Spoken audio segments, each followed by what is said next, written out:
오늘 11절에 보시면 하나님이 왜 이스라엘을 심판하시는지, 왜 예루살렘이 망하는지, 왜 하나님이 버릴 수밖에 없는지를 다시 한번 강조하고 있습니다. 첫 번째 환상, 에스겔이 그발강가에서 포로로 잡혀온 지 5년째 되는 4월 5일 날 첫 번째 환상을 받아서 7장 끝에 끝났다, 이제는 끝났다, 아예 사망 선고를 합니다. 왜 끝났는지에 대해서 두 번째 환상이 14개월 후에 포로로 끌려온 지 6년 6월 15일 날 이제는 그발 강가에 있는 에스겔의 집에서 장로들과 함께 이렇게 장례와 이스라엘의 장례를 위해서 그동안 받은 하나님의 말씀에 대해서 나누고 있을 때 갑자기 입신을 해서 몸은 바벨론 1200km 떨어져 있는데 하나님은 그의 영을 예루살렘에 가서 예루살렘의 모든 것을 다 보게 했습니다. 껍데기는 남아 있어요. 아직도 하나님의 이름이 있고 하나님의 이름으로 예배를 드리는데 속은 온통 가정한 일들 투성이었어요. 제사장들도 지도자들도 백성 중에 여인네들도 다 하나님의 성전에서조차 우상을 섬기고 있는 모습들. 그래서 그 성을 하나님께서 이제는 불로 멸한다. 칼로 멸하고 불로 멸하면서 떠나십니다. 하나님의 영광이 떠나요. 하나님의 방을 나오시죠. 문지방을 들어서고 안뜰에 들어서서 하나님의 영광은 가득한 것 보이지만 하나님이 떠나십니다. 그래서 주 출입구인 동문 앞에 머물러 있을 때 1절 보시면 그때 다시 주의 영이 나를 들어 올려서 지금 몸은 바벨론에 있어요. 1200km 떨어져 있는데 다시 한번 하나님의 전 예루살렘에 있는 동문 곧 동향한 문은 여기는 주로 하나님의 문이라 그래요. 동쪽 문. 북쪽이 주 출입구 다메섹이고 여기 동문은 하나님의 문. 지금도 예루살렘에 가면 동문이 있기는 한데 문이 아니라 벽으로 돼 있어요. 그건 메시아가 다시 오시면 그 동문이 열린다. 그래서 문들아 열릴지어다. 이렇게 이 동문. 근데 여기는 또한 유대 지도자들이 모여서 중요한 결정을 하는 자리입니다. 근데 여기 보니까 25명의 지도자들이 모여 있어요. 그 8장 16절에 보면 거기도 하나님의 안뜰에 있는 25명은 제사장들이었어요. 근데 그들은 하나님 성전을 향해서 기도해야 되고 하나님의 얼굴을 구해야 되는데 오히려 하나님의 성전을 등지고 그리고 태양을 향해서 동쪽 태양을 향해서 오히려 빌고 있던 25명하고는 좀 다릅니다. 그 8장에 나온 25명은 제사장들이라면 이들은 지도자들이에요. 왜냐하면 여기 설명을 해놨어요. 그들하고 다른 25명. 내가 그 중에서 아술의 아들 야사냐와 브나야의 아들 블라다를 보았는데 그들은 백성의 고관이다. 백성의 지도자들이다. 그 성을 책임지고 있는 이끌어가는 지도자들입니다. 근데 모여서 뭘 하고 있느냐? 모여서 하고 있는데 세 가지 하나님 보시기에 악한 일을 계획하고 있었어요. 2절 보니까 그들이 인자야 이 사람들은 불의를 품고 이 성중에서 악한 꾀를 꾸미는 자들이다. 악인의 꾀를 쫓지 말고 죄인의 길에 서지 말고 오만한 자의 자리에 앉지 말아야 될 사람들인데 지금 벌써 두 차례 바벨론 침공으로 나라가 이미 거들나 있는 상태입니다. 마지막 숨이 붙어 있고 마지막 그 숨이라도 끊어지면 안 되잖아요. 이어가야 되는데 그러면 정신 차리고 하나님을 온전히 찾아야 되는데 여전히 하나님을 등지고 그들은 하나님의 말씀도 정면으로 거역하는 불의를 품고 악한 꾀를 꾸미는다. 악한 꾀는 하나님의 말씀을 정면으로 거역하고 있습니다. 지금 예레미야를 통해서 이 에스겔은 포로로 잡혀와 있었지만 아직 예레미야는 예루살렘에 있어요. 예루살렘에서 계속해서 백성들에게 지금 바벨론은 몽둥이다. 우리의 죄하게 되는 하나님의 심판의 몽둥이니까 바벨론의 징계를 받아들여야 된다. 그래서 바벨론에게 맞서지 말라. 이집트를 의지하지 말라. 하나님의 징계를 달게 받고 하나님 앞에 회개하고 나아가면 하나님께서 반드시 우리를 회복시켜 주신다. 그래서 예루살렘에 끌려가는 것도 걱정하지 마라. 하나님이 그곳에서 우리를 지켜주실 거다. 그래서 예레미야는 계속해서 바벨론에 대해서 우리 몽둥이고 징계니까 이집트 의지하지 말고 하나님 앞에 회개하고 바벨론의 징계를 받아들여라. 그랬는데 그 말을 안 듣습니다. 그 말을 안 듣고 이집트가 우리를 도울 수 있다. 우리 이곳은 예루살렘 아니냐? 여기 이곳에 하나님의 이름이 있는 성전이 있지 않느냐? 그래서 예루살렘 안에는 절대로 바벨론 사람들이 아수르도 망했잖냐? 18만 5천 대군이 예루살렘을 둘러 포위했지만 결국은 그들이 망했지 않냐? 그래서 똑같이 바벨론도 절대로 이 예루살렘은 무너뜨리지 못한다. 예루살렘에 있는 한은 안전하다. 그래서 바벨론에 항복하지 말고 이집트와 손을 잡아야 된다. 하나님 말씀에 대해서 정면으로 우리가 잘못한 게 뭐이냐? 그래서 하나님의 징계의 때가 아니라 우리가 여기 있으면 안전하다. 불의를 품고 악한 꾀를 꾸미면서 첫 번째 이렇게 말해요. 그들의 말에 집 건축할 때가 가깝지 아니한즉 이 성읍은 가마가 되고 우리는 그 가마 속에 있는 고기가 되리라. 지금 우리는 알아듣기 어렵죠. 여러분 가마, 고기. 여러분 가마 속에 있는 고기 되고 싶으세요? 푹 삶아서. 근데 여기 가마 속에 있는 고기는 그 당시에 그 사람들에게 있었던 비유 중에 하나입니다. 비유 중에 하나로 이 가마 속에 있는 고기는 안전하다. 가마에서 불을 막 지피고 그래도 우리가 가마 속에만 있으면 안전하다. 그런 비유로 하는 말들이고 지금 다 끌려갔지 않느냐. 다 끌려간 자들은 하나님이 버린 자들이고 그래도 우리가 예루살렘에 남아있는 우리가 정말 찌꺼기가 아니라 우리는 중요한 사람들이다. 중요한 부위들이다. 가마솥에 있는 고기는 중요한 부위들이고 찌꺼기가 아니고 찌끼들은 다 잡혀갔다. 우리가 가마솥에 있는 고기다. 근데 나중에 7절에 보면 너희가 멸시하고 죽였던 사람들이 실제는 고기다.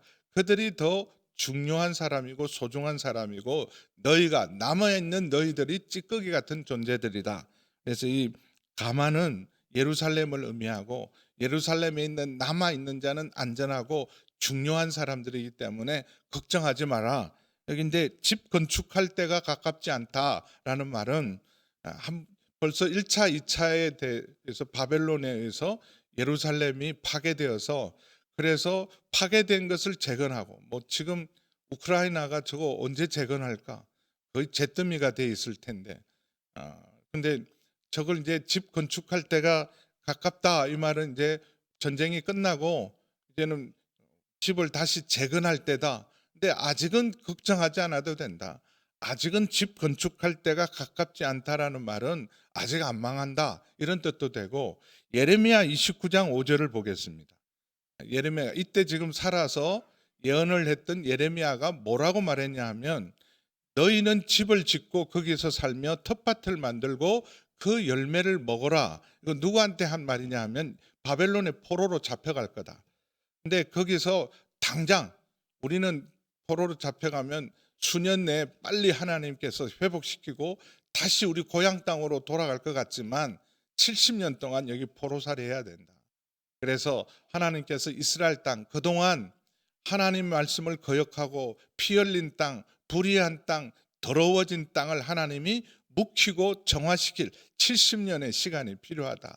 너희가 단 한 번도 안식년을 시년을 제대로 지키지 않아서 그 땅을 지치고 그 땅은 썩었고 그 땅은 병들었고 그 땅은 더러워졌기 때문에 병들고 썩고 더러워진 그 땅이 정화될 때까지 70년 동안 이제 그 땅을 묵혀 놓을 거다.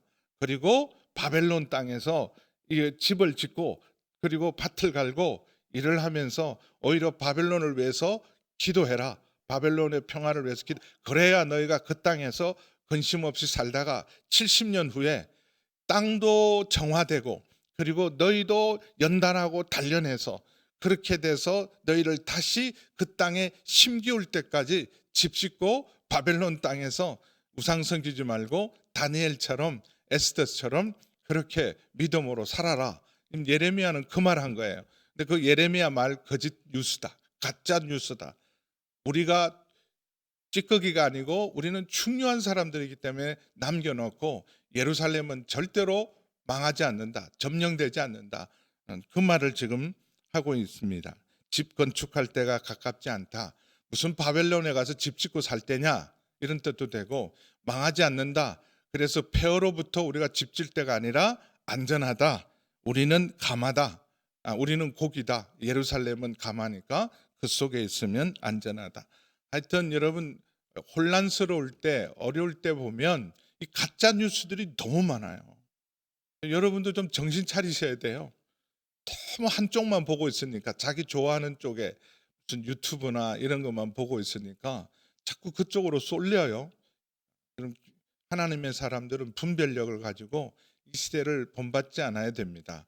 그래서 이 가짜 뉴스들이 너무 많아요. 사실은. 그래서 우리가 하나님 말씀으로 분별력을 잘 가지고 치우치지 않도록. 근데 이럴 때일수록 유언비어도 많고 가짜 뉴스도 많고 그렇게 해서 백성들을 속이고 있는 저들의 죄. 그래서 오히려 피 흘리게 만들었다.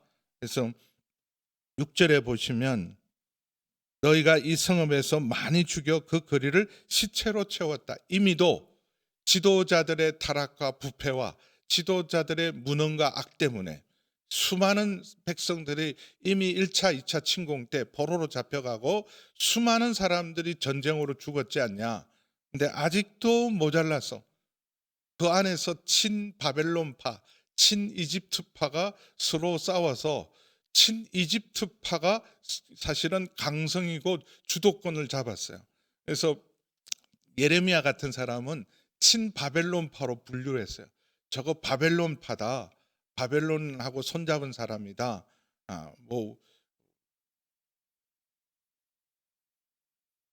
우리나라 얘기할 거는 없지만 어쨌든 여기 친이집트파가 득세를 해요. 이집트와 전통적으로 우리는 이집트가 잘해준 게 없어요. 이집트에서 포로 생활하고 계속 조공을 바치고 그랬는데 그래도 힘들고 침략을 당하면 이집트에 가서 머리 숙이고 이집트의 도움을 구했던 사람. 그래서 이집트파들이 득세하면서 친바벨론파들을 엄청나게 숙청하고 예레미야도 감옥에 갇히고 웅덩이에 지금 던져진 때가 여러 차례였어요. 그런 그 얘기죠. 너희가 성읍에서 많이 죽였다. 이미 1차, 2차 전쟁, 바벨론과의 전쟁으로 포로 잡히고 수많은 사람이 죽었던 것은 이 지도자들의 교만함, 지도자들의 어리석음, 지도자들의 불의함 때문에 이런 일을 당했고 지금도 친바벨론파들에 대해서 숙청하고 제거하면서 수많은 피를 흘린 죄, 두 가지죠. 가짜 뉴스 그리고 수많은 피를 흘린 죄로 하나님께서 그들을 심판했는데 5절에 보면 그 모든 말씀을 다 듣고 알고 계십니다. 그래서 4절 5절 함께 읽겠습니다. 시작. 그러므로 인자야 너는 그들을 쳐서 예언하고 예언할지니라. 여호와의 영이 내게 임하여 이르시되 너는 말하기를 여호와의 말씀에 이스라엘 족속아 너희가 이렇게 말하였도다. 너희 마음에서 일어나는 것을 내가 다 아노라. 우리가 했던 모든 말 그리고 하나님께서 우리가 하는 모든 것들을 다 알고 계십니다.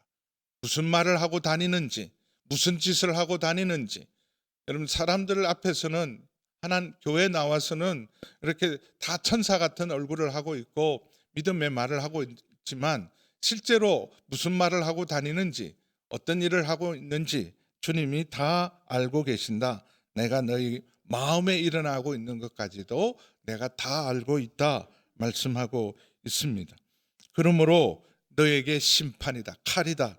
8절에 보면 나 주 여호와가 말하노라 너희가 칼을 두려워하리니 내가 칼로 너에게 이르니 전쟁이죠. 바벨론의 칼의 심판이 임할 것이고 너희가 안전하다고 말하지만 실제로는 7절에 보시면 주 여호와께서 이같이 말씀하셨느니라 이 성읍 중에서 너희가 죽인 시체가 그들이 찌꺼기가 아니다. 그들이 바로 하나님 보시기에 중요한 사람, 소중한 사람들이야. 이 성읍은 그 가마인데 그 성읍에 있으면 너희가 안전하리라고 생각하냐? 끌려 나온다. 너희가 찌꺼기이기 때문에 그 성이 너희를 토할 것이다. 토해낼 것이다. 그래서 끌려 나오는데 10절 11절에 보시면 너희가 칼에 엎드려질 것이다. 내가 이스라엘 변경에서 너희를 19절에 보면 타국인의 손, 이방인의 손, 바로 바벨론이죠. 바벨론의 손에서 너희를 심판할 때 그때 하나님이 말씀하신 대로 되는구나. 정말 하나님이 말씀하신 그대로 되는구나. 하나님은 하나님이시구나. 내가 여호와인 줄을 너희가 알 것이다. 다 모든 신들은 헛것이고 하나님은 하나님이시고 하나님이 반드시 말씀하시는 대로 되는구나. 너희는 내가 여호와인 줄을 알 것이다. 그러면 또 한 번 11절에 강조합니다. 11절 함께 읽습니다. 시작. 이 성읍은 너희 가마가 되지 아니하고 너희는 그 가운데 고기가 되지 아니할지라. 내가 너희를 이스라엘 변경에서 심판할 것이다. 너희를 토해낼 것이고 그 성은 감하고 안전하다고 생각한 것은 돌 위에 돌 하나도 남지 않는다. 너희가 토하고 그곳에서 중요하니까 예루살렘에서 하나님이 남겨두었다고 생각하지만 전부 그 땅이 토해서 너희를 저 변경에서 여기 타국인의 손, 사실은 제일 큰 수치예요. 이방인의 손, 할례받지 못한 자의 손, 타국인의 손에 의해서 심판을 받는 것은 가장 큰 수치였습니다. 그래서 실제로 열왕기하 25장 18절에서 21절 보겠습니다.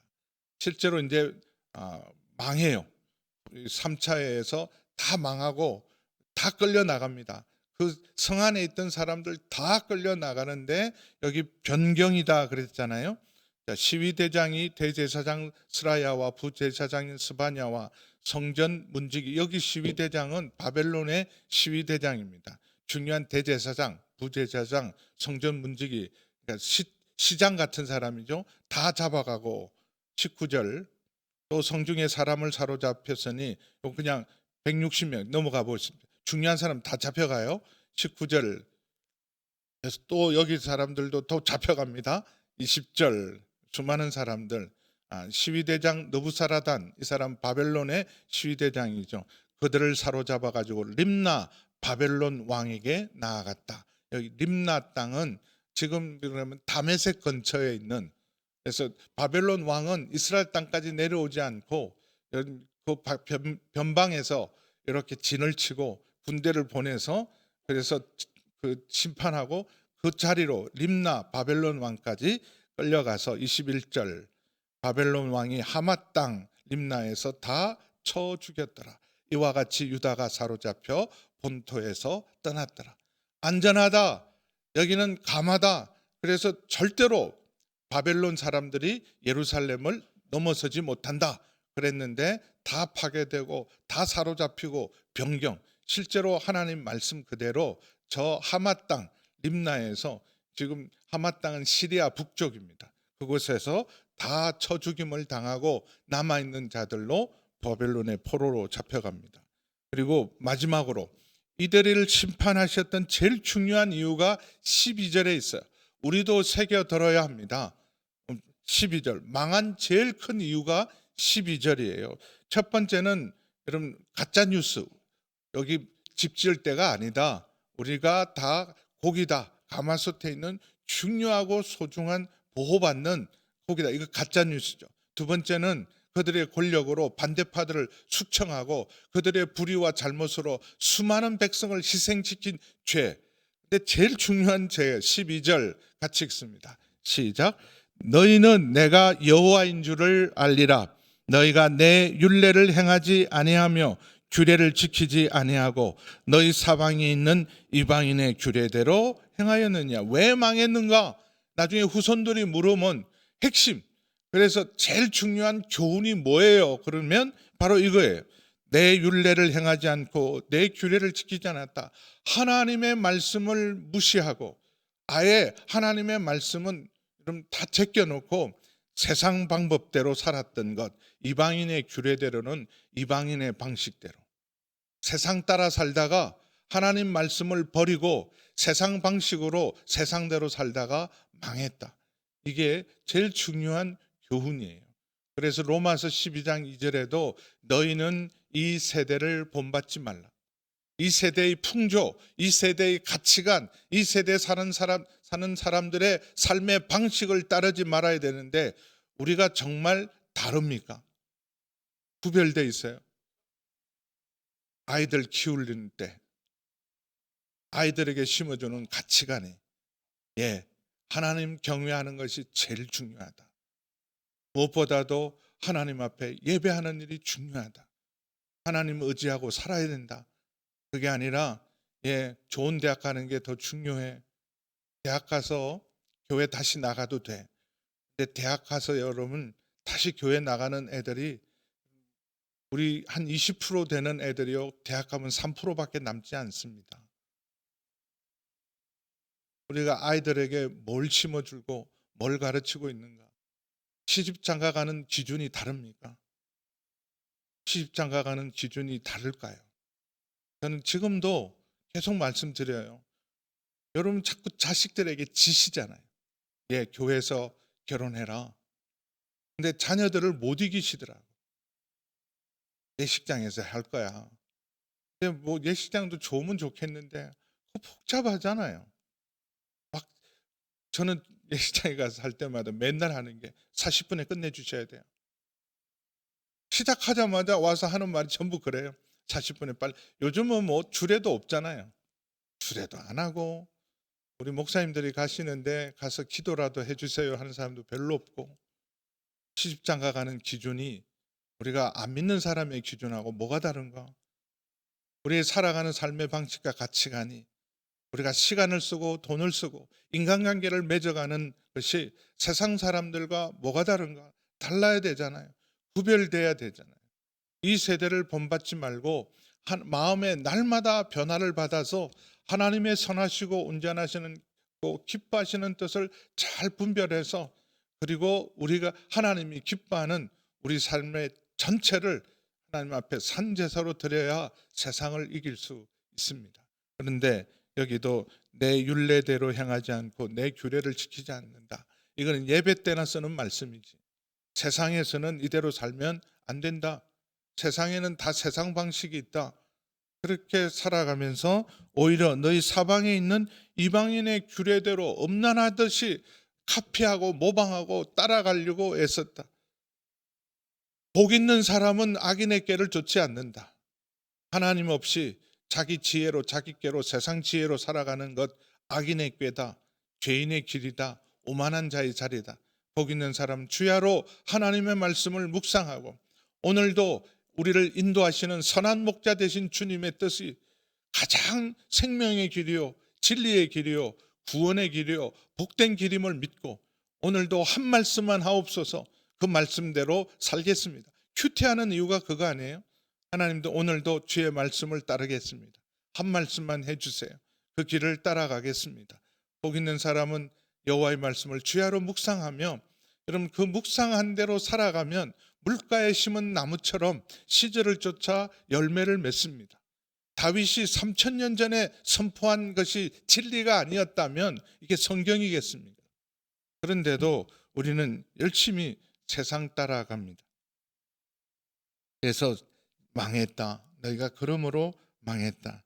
그리고 바로 그 예언이 떨어지는 그 순간 이것이 하나님께서 확실한 경고라는 그것으로 내가 예언할 때 브나야의 아들 블라다 아까 1절에 있었던 25명 중에 우두머리입니다. 대표가 바로 그 자리에서 죽임을 당하는 블라야가 죽기로 1200km 떨어져 있는데 그걸 하나님 보여주신 거예요. 저 1200km 떨어져 있는데 블라야가 죽어 바로 심판을 받아서 하나님의 심판으로 죽는 경고죠. 강력한 경고고 확실한 경고입니다. 반드시 망한다. 그래서 근데 이렇게 망하면 여러분 내가 지금 너희들 끝났다 망한다 그렇게 선언하고 실제로 앞장서고 거역했던 무리 중에 대표적인 여러분 반대파가 죽으면 아싸 할렐루야 내 말대로 되지 너희들 내 말 무시했지 내 말 거역하면 그렇게 벼락 맞아 죽는다. 그리고 사실은 속으로 쾌재를 부를 것 같잖아요.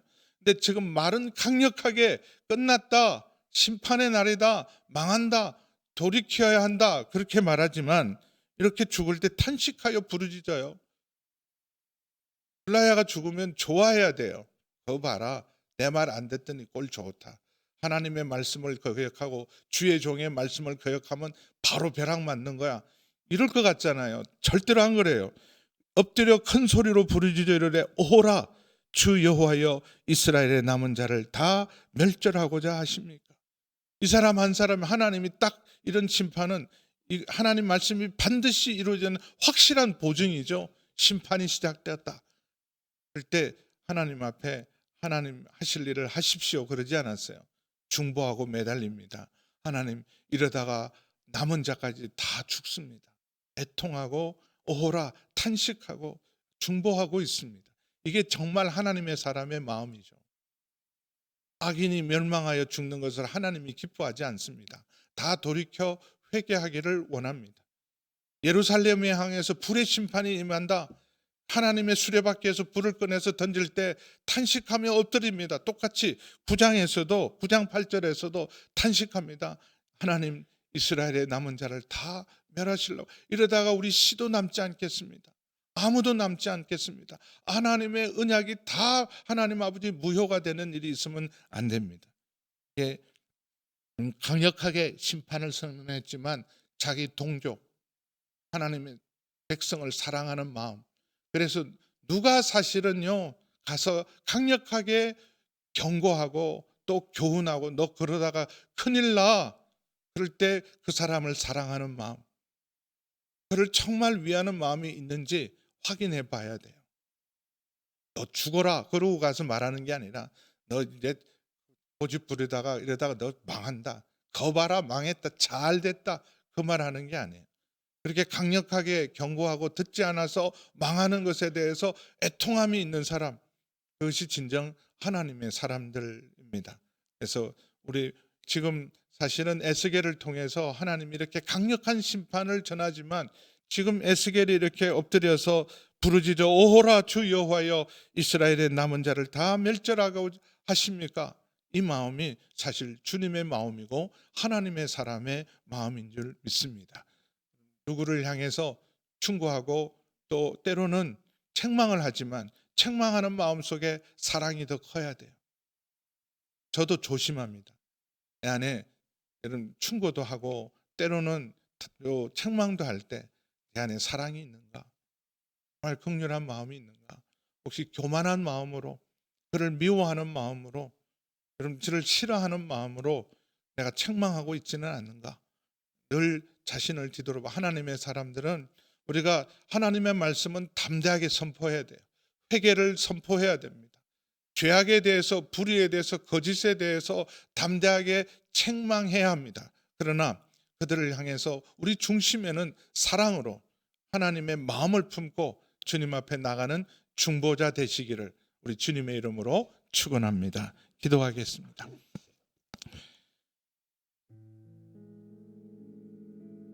오늘 세 가지 죄에 대해서 첫 번째는 가짜 뉴스예요. 안전하다, 안전하다. 돈이 있으면 안전하다.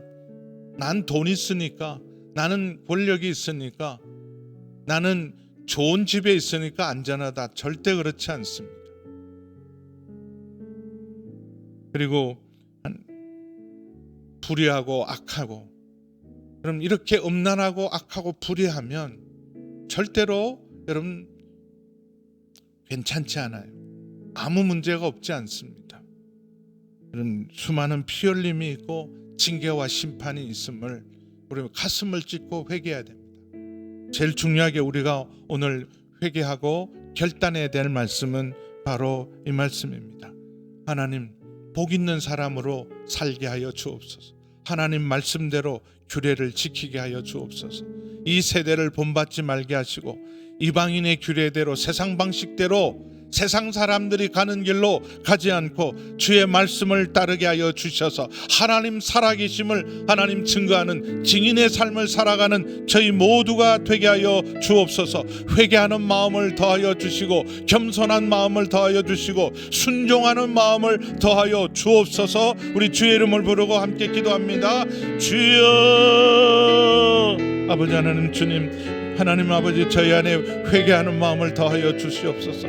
너희는 이 세대를 본받지 말고 날마다 새롭게 변화되어 하나님의 선하시고 온전하시고 기뻐하시는 뜻을 분별하라고 말씀하셨는데, 아버지 하나님, 우리도 모르는 사이에 악인의 꾀를 쫓고 죄인의 길에 서고 오만한 자의 자리에 있지 않는지 보게 하여 주시기를 주여 소원합니다. 아버지 하나님, 날마다 주의 말씀을 묵상하고 아버지 하나님 주의 말씀을 아버지 하나님 순종하며 믿음의 길을 걷게 하여 주옵소서.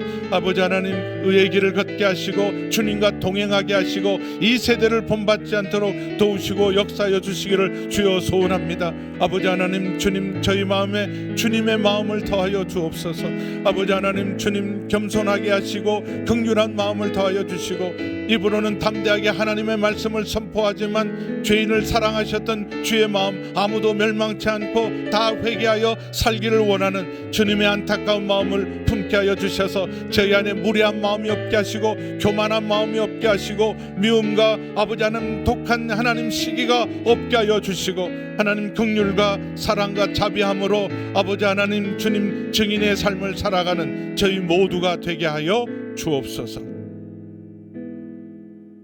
이제는 우리 주 예수 그리스도의 은혜와 우리 하나님 아버지의 그 크신 사랑하심과 성령 하나님의 거룩하신 교통하심의 역사가 이 세대를 본받지 말고 하나님의 선하시고 온전하시고 기뻐한 뜻을 분별하여 악인의 꾀를 쫓지 않고 복 있는 사람이 되기를 소원하는 우리 모든 새벽을 깨우는 성도님들과 기도의 제목 위에와 우리의 가정과 자녀들 위해 우리 선교사님들 위해 이 나라 위에 함께 하시기를 간절히 축원하옵나이다. 아멘.